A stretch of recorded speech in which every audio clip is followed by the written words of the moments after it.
Hey everyone, super excited to be here. My name is Fred. I'm a Gitcoin steward. I was previously also a workstream lead at Gitcoin. Hi everyone.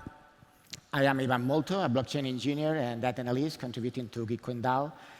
And we are really excited to be part of the first Dune conference today.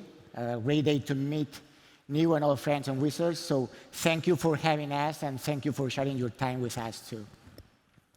This talk is about governance in data. But the project that we will showcase and the dashboards that you will see all started with a question, a post from Kevin Owocki, one of the founders of Gitcoin, and it was about what should data science practice at Gitcoin look like.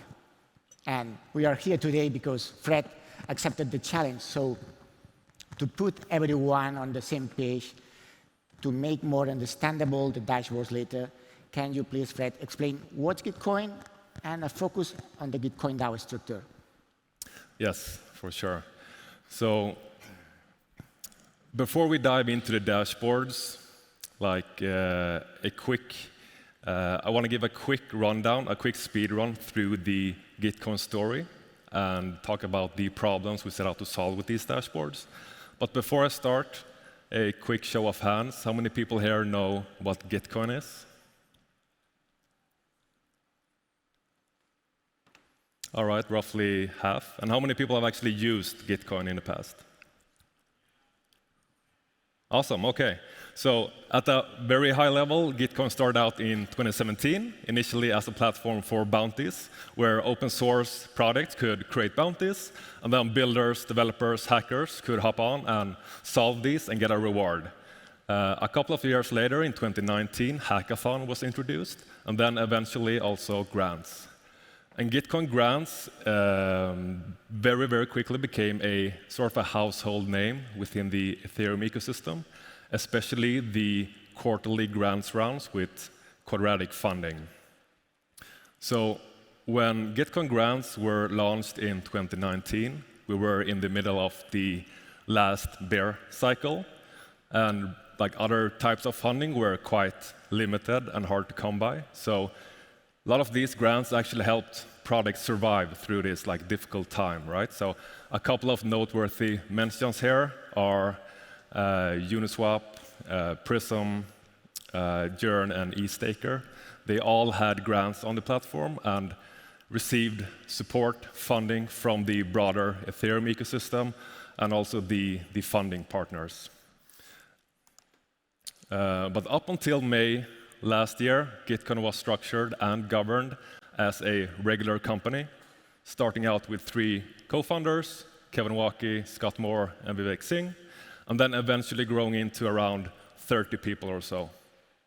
But then a year and a half ago, GitcoinDAO was launched in order to transform Gitcoin into a Web3 native building block and be governed by the community that we serve. We saw hundreds of stewards, many thousands of delegators, and a lot of contributors joining in to want to build out this new era of Gitcoin. So that's like an extremely quick backstory of what Gitcoin is, how we got to this place. So let me just quickly run through how GitcoinDAO is governed as well. So Gitcoin uses an instance of Governor Alpha, where we have stewards and delegators. Stewards are participating in governance, voting on proposals with the GTC token, and anyone can become a steward. And then we have delegators, which are essentially token holders that delegate their GTC to a steward to represent them in governance and vote on their behalf. So it's a liquid democracy, meaning you can re-delegate at any given time. You can delegate to multiple stewards. So in this visual here to the right, you'll have to imagine that each little icon represents a delegator, and the color represents a steward. And this touches on one of the main ambitions we had when we created our dashboards. In order for token holders, delegators, to make informed decisions and know who they should delegate to, or if they should delegate to multiple stewards or represent themselves, they need high-quality information that's always up to date and easy to digest. quickly zooming out a bit from the governance aspect and looking a little bit at the financial part of GitcoinDAO. This is how I like to visualize how Gitcoin is structured. So we have this idea of what Gitcoin is in the middle, and then we have these different legs, these work streams that help us coordinate, run initiatives, and compensate contributors. But in order for these work streams and their contributors to be funded, we need funds to flow from the governor alpha and the DAO treasury into the work stream multisigs. And there's a couple of steps in between these states. So TLDR work stream leads, they post a budget proposal on the forum. This is discussed over a couple of weeks. Revisions are made, edits are made, and then the proposal moves to a snapshot vote, and then finally it gets ratified through tally. And then we've seen a lot of experimentation with how work streams are compensating their contributors, illustrated here as those little circles around the work stream. So we've seen everything from grants, bounties, fixed salaries, token streams, and coordinate rounds, and like a mix of all of this. And then, like just as many other DAOs in the space, Gitcoin uses the concept of seasons. So each season is 3 months, and at the end of each season, this whole process starts all over again, both for existing workstream, but also for new workstreams spinning up. So there's so much data here, both off-chain, but also on-chain, that needs to be made visible in order for stewards, delegators, workstream leads, and contributors to like see the full picture and know how things are connected. All right, so this was a very brief overview of how Gitcoin is governed and operated, which I hope will help as we now will dig into the dashboards. Thank you, Fred. We made hundreds of queries. We made several dashboards, but we only checked 2 today. One is the GitcoinDAO Governor Alpha and Time Lock, and the other is the GitcoinDAO Governance and Financial Overview. So I will start with the first one of the dashboard. OK, thank you. I'm a super fan of Tally, but we needed to customize the experience. We needed to make it forkable and to share as a public good to the community. So Dune was the tool to use, was the platform, get things done and great. Here you can see the proposals that the stewards participating in the governance vote. On top, the total number of proposals, active, it's in voting, no filed, rejected, and the number of passed proposals. In the case of a budget proposal, this means that Treasury is flowing the GTC to the work streams. Below, we have some metrics about participations, unique voters, casted votes. And this visual is very interesting. It shows a common pattern in most of the visuals that our project showcased. The thing is the engagement. When we started the project, this end of March, beginning of April, and we started to discuss, to show the dashboards to the community, then the participation increased. You can see here some up and downs, but the participation increased. No? And that's it to me to the first slide. What does it mean, governance in data? It means accountability, transparency, education, and engagement. In the case of a DAO, the more engagement, the more decentralization. So this is very important. Here we have 2 tables about the interactions of stewards, how many proposals created, and how voted, and how many votes casted. Fred later will go deep dive on this, on one use case. Here, this is a widget, an informative widget. It's about deep dive on the Governor Alpha smart contract. It's like the terms and conditions of the DAO in the regions. here two tables about some methods that you have to call to get the funds unlocked from the treasury to the work streams once a proposal is passed. And well, we see here that the treasury delivers linearly GTC tokens to the time lock. But here it is a challenge that we have prepared for you. The thing is, in this visual, you see that in the beginning, only a few times a method was called. This method unlocks GTC tokens to the time lock, then to the work streams to pay contributors. So, well, the thing is, you see that until April, no one called this method. It was thanks to this dashboard that people get the information and reacts. So, well, this seems that it happens again, no? So our challenge is, let's find this method, and let's see if before the Q&A ends, you have found and you have spent some gas fees on after the merge, and well, make happy the community of GitcoinDAO unlocking these GTC tokens. So please, Fred, go ahead with the next slide. All right, so the next dashboard is what we call the governance and financial overview of Gitcoin. So this is divided into two parts.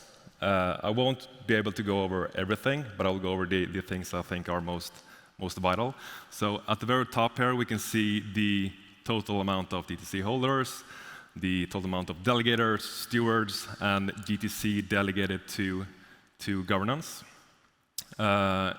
In the visual here to the left, we see that the amount of GTC being delegated to governance are increasing over time, which I think it's a sign of a trust in the DAO and a healthy DAO overall. To the right, we can see the stewards in terms of the amount of GTC delegated to each steward. And we can also see the number of delegators for each steward. So not only can we see the top stewards in terms of like their percentage in governance, but also how many delegators does each steward have. Scrolling down a bit further, we can see the GTC for each steward over time.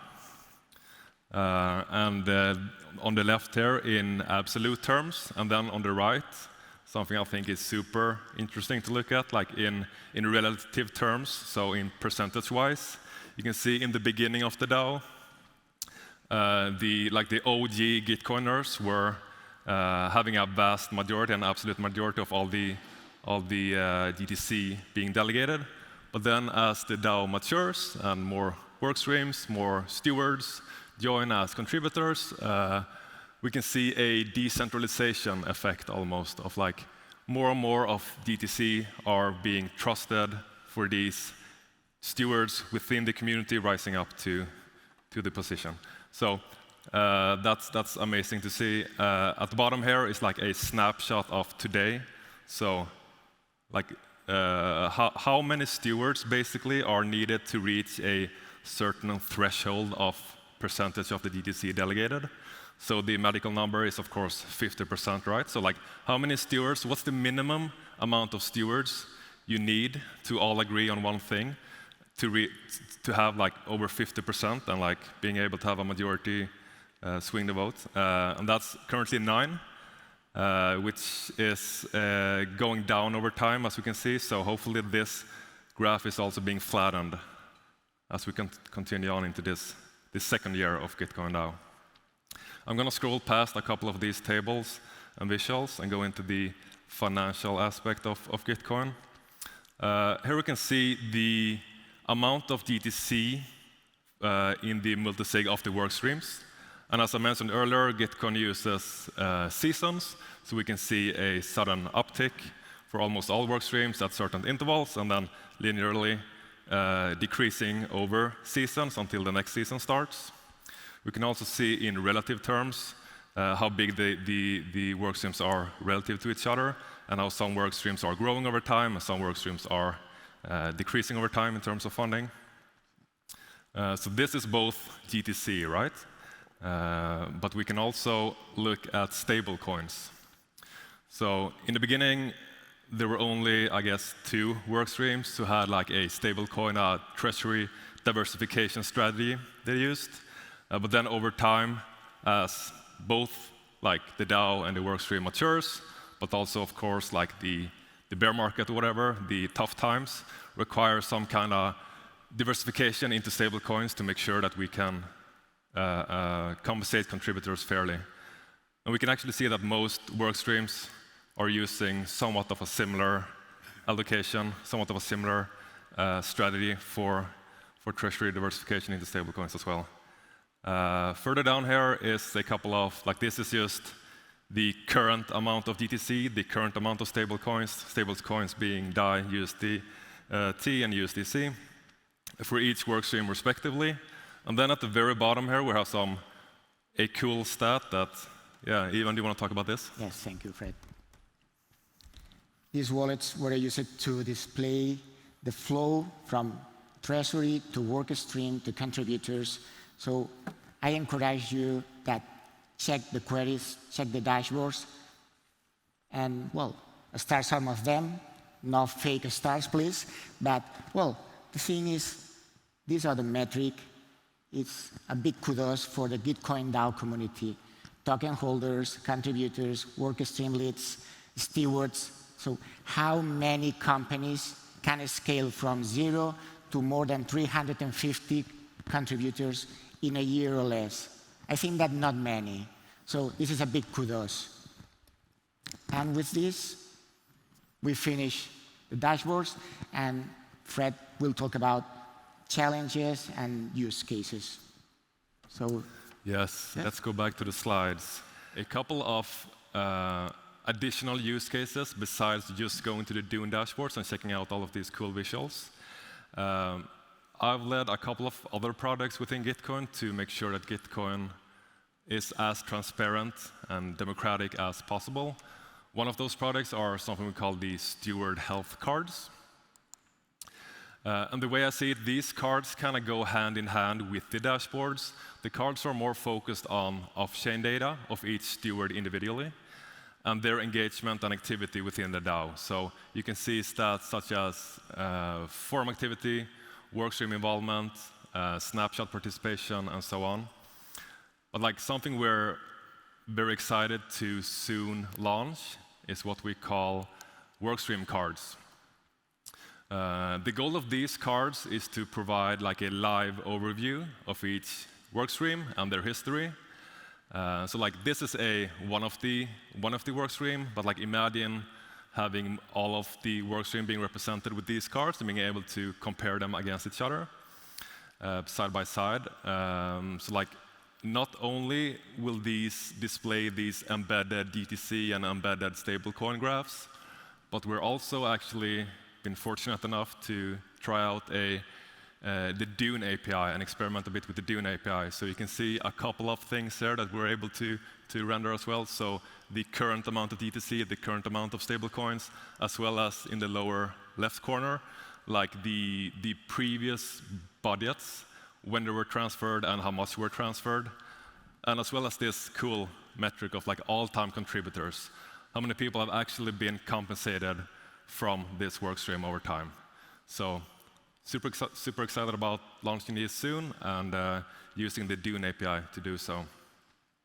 And this, as a final note for this whole presentation, and something I like very much love about both these cards, which are of course open source, but even more so the dashboards, is that they can be seen as somewhat of a public good, right?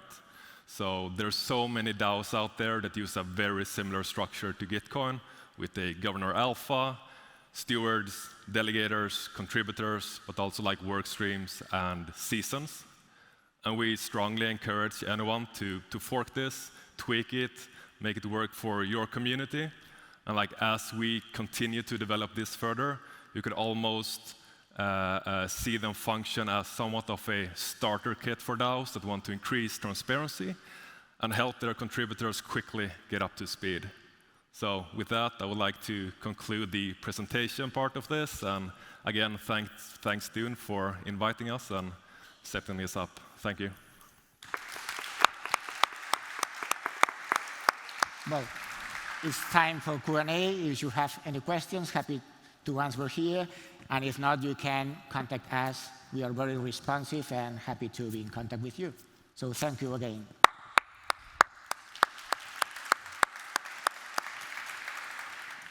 Actually, I have a question. Sorry.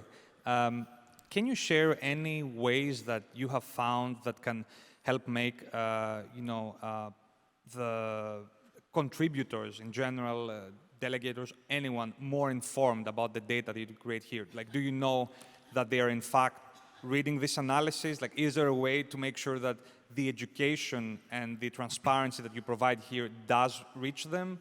And if so, like, I'd love to learn more about that. Yeah, for sure. Like, it's always hard for like causation correlation, right? Like, what's the reason we see this decentralization effect of like who people are delegating their DTC to?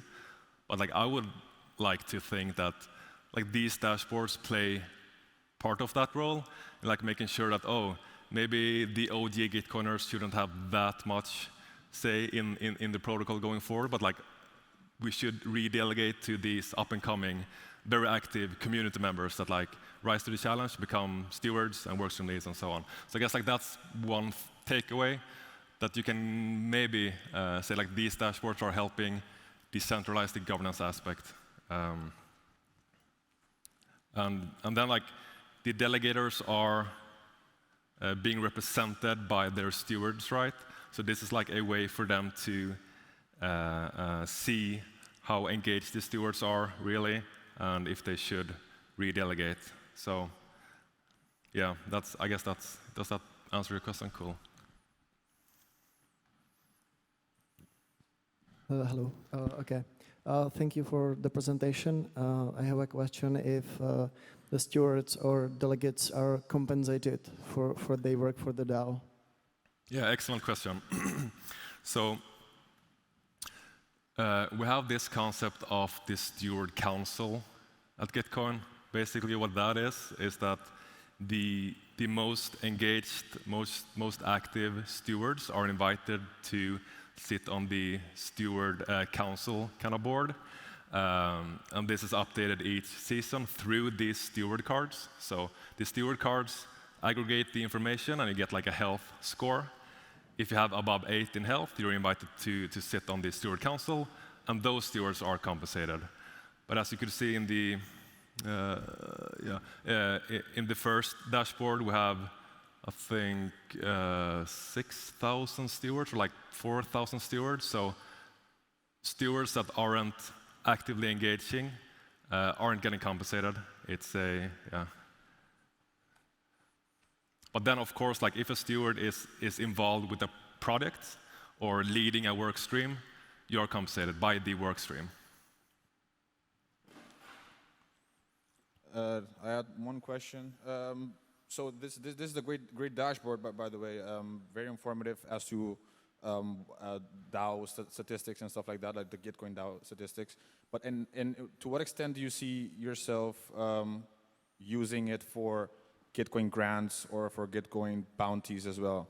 Yes. Also an application for Dune? Yes, that's a good question. The thing is, well, it is something on progress about Bitcoin grants, but we have not the problem, but we have information of payments on Ethereum, on Polygon, but not in Zeta-Sync. No? So we need this information from Dune to make a dashboard, and happy to get on board of this. No? So we are in a progress. You can check work from other person from Gitcoin on this, on Gitcoin grants, but we need additional information to make something comprehensive, no? Something complete. If not, maybe you can see, oh, there are only this number of donors, there is only this number of donations. It will be not real. So maybe we can specify that it's Ethereum, it's Polygon, but a lot of people like me are using the checkout from Zeta-Sync. No?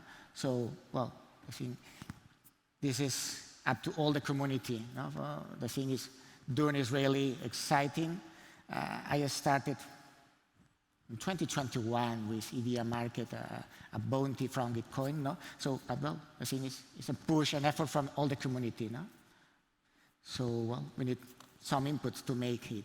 If you deliver a dashboard which is not complete, maybe you can create some incomplete information. No? So, well, this is my point of view.